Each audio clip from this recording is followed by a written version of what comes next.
रास राच्यो संग कुंवारी किशोरी,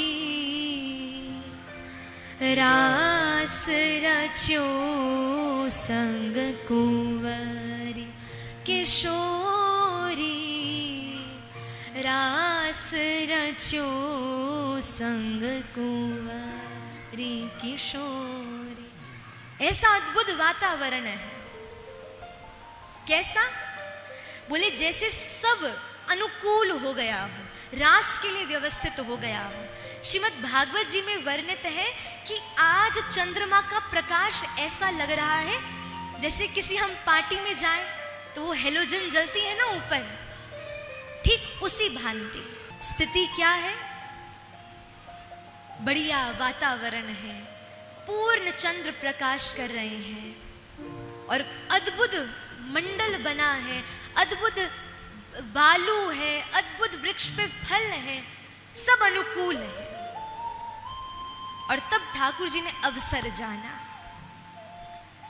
ठाकुर जी ने गोपियों को निमंत्रण देने के लिए वेणु नाद किया, अधरों पर वेणु रखी और जैसे वेणु का नाद किया, नाद करते ही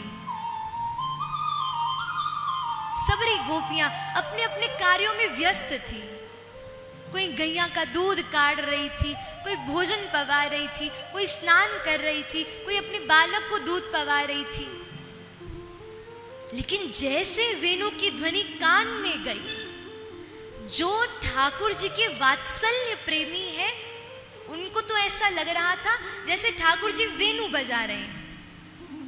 लेकिन जो गोपियों जैसे ठाकुर जी के प्रति प्रेमत्व भाव रखती हैं, उनके कान में जब वेणु की ध्वनि जाती तो ऐसा लगता जैसे ठाकुर जी बुला रहे हैं, अरे गोपी मैं तेरी प्रतीक्षा कर रहा हूं, जल्दी आ जा। अब तो गोपियों की स्थिति ऐसी है, न लाज तीन लोक की, न वेद को कहो करी, न संक भूत प्रेत की, न देव छज्जते डरई। कहे न बात और की, सुने न और इच्छना, द्रसे न बात और की, सुभक्ति प्रेम लक्षणा।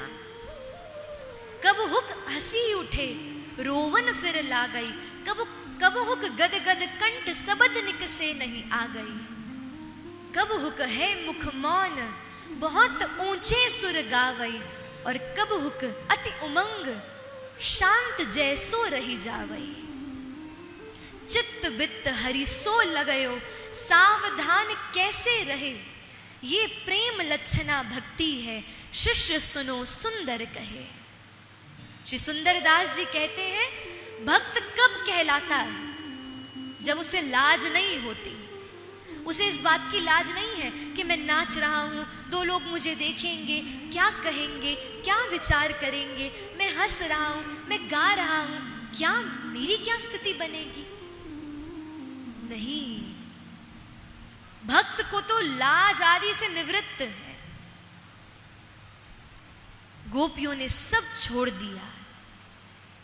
जो दूध काढ़ रही थी बाल्टी को गिराकर आई। क्यों? बोली यदि बाल्टी भरी भी छोड़कर आऊंगी तो भी मेरा चित्त उसमें लगेगा। एक गोपी तो अंजन लोचने, नेत्रन में काजल लगा रही थी।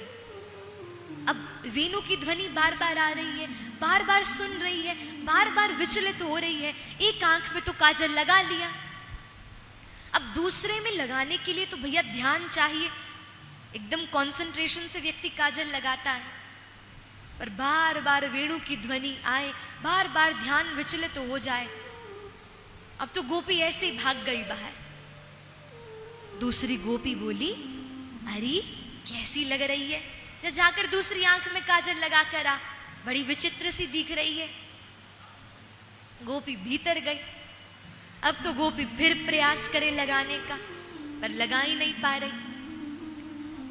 अब गोपी ने कहा क्यों, सबरी काजल की डिब्बी लई, अपने हाथ में डाली, ऐसा हाथ मला और मलकर पूरे मुख पे पोत लिया और तब गई बाहर। दूसरी गोपी बोली अरे हरे राम, पहले तो फिर बढ़िया लग रही थी, अब तो और लग रही है डरावे वाली। अरे अरे श्याम सुंदर तो को देखकर डर जाएगा। गोपी बोली, अरे सखी, यदि श्याम सुंदर मोहड़ा ही देखे ना तो पूतना बड़ी सुंदर बनकर आई थी, वाकु झट से स्वीकार कर लेता, लेकिन श्याम सुंदर को इससे कोई अर्थ नहीं है। श्याम सुंदर को तो चित्त से अर्थ है। और रही बात, श्याम सुंदर भी सांवलो, श्याम सुंदर भी कृष्ण वर्ण और मैं भी कृष्ण वर्ण, अरे तू देखना हम दोनों की सब जोड़ी जो है सबसे बढ़िया लगेगी रास में। ऐसी गोपियां, आप यदि कहो कि ये काम लीला है, अरे कैसे काम लीला? ठाकुर जी कितने वर्ष के हैं? 7 साढ़े 7 वर्ष के ठाकुर जी हैं, और गोपियां बोले 6 साल से लेकर 120 वर्ष तक की गोपी है। कहां किसी को अनुभव होगा? काम लीला तो हो ही नहीं सकती। ये तो जीवात्मा और परमात्मा का विशुद्ध मिलन है। इसलिए बंधुओं, कभी संशय मत करो ठाकुर जी की लीलाओं पर।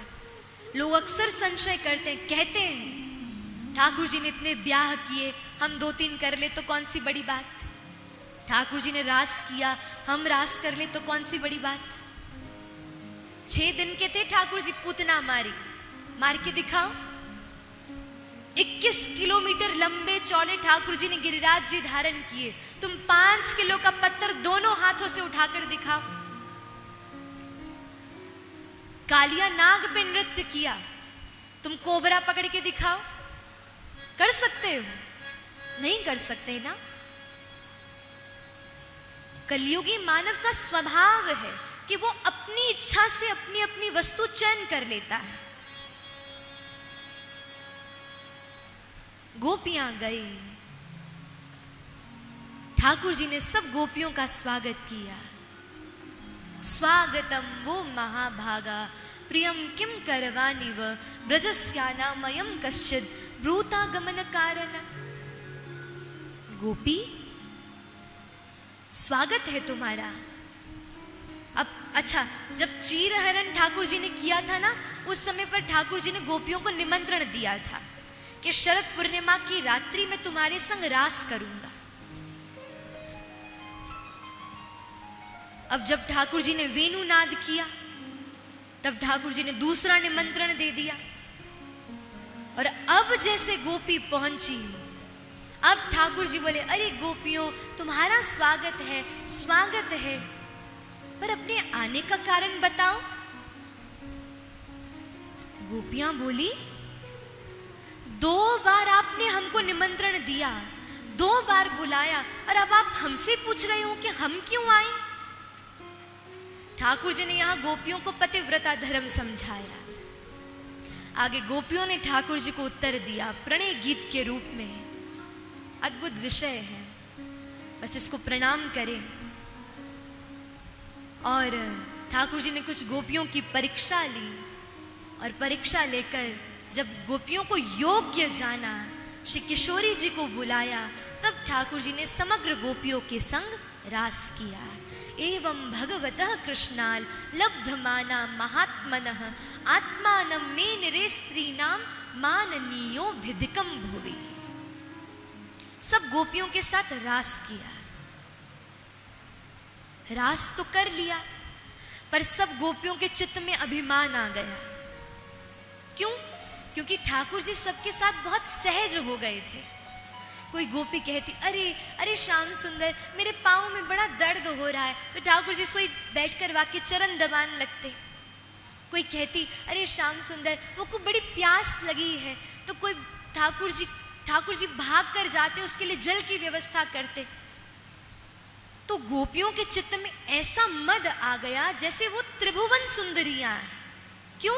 क्योंकि त्रिभुवन का जगदाधार, जगत नियंता उनके आगे पीछे घूम रहा है।